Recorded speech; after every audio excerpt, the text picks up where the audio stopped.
Happy New Year to everybody.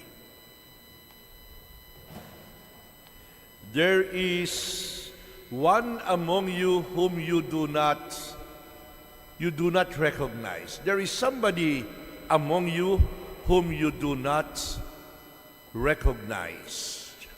It's a very beautiful thought coming from John the Baptist in the Gospel today. John the Baptist, as we know, is the Advent saint. John the Baptist is the herald. John the Baptist is the forerunner of Christ. John the Baptist is the precursor or the advance party of Jesus. My dear brothers and sisters, different groups of people during his time asked John the Baptist about his real identity. Who are you then? And the answer was that he was nothing but a voice challenging people to prepare for the coming of the Lord, someone whom we do not probably recognize. And that someone whom we probably do not always recognize is nobody else but the Lord. Many times in our life, many times during the day, we do not think of the Lord and we do not remember the Lord.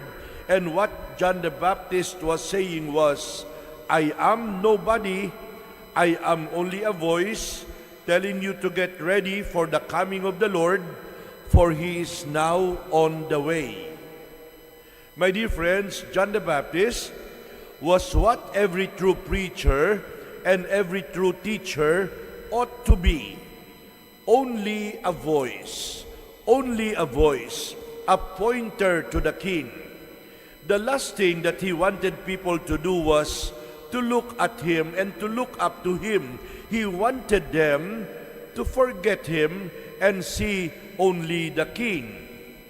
As a matter of fact, John the Baptist added, I am baptizing only with water, but there is somebody among you whom you do not recognize, whom you do not see, and I am not worthy to untie the straps of his shoes.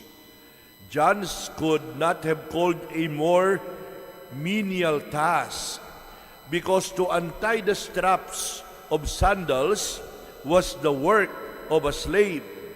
And there was, as a matter of fact, there was a rabbinic saying that said that a disciple might do for his master anything that a servant did, except only to untie his sandals.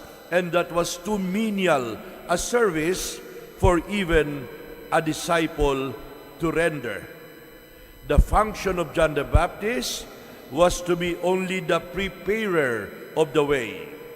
Any greatness he had came from the greatness of the one whose coming he foretold.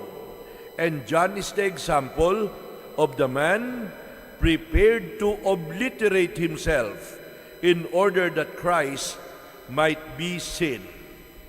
My dear friends, God gives us the grace to forget ourselves and to remember only the person of Jesus.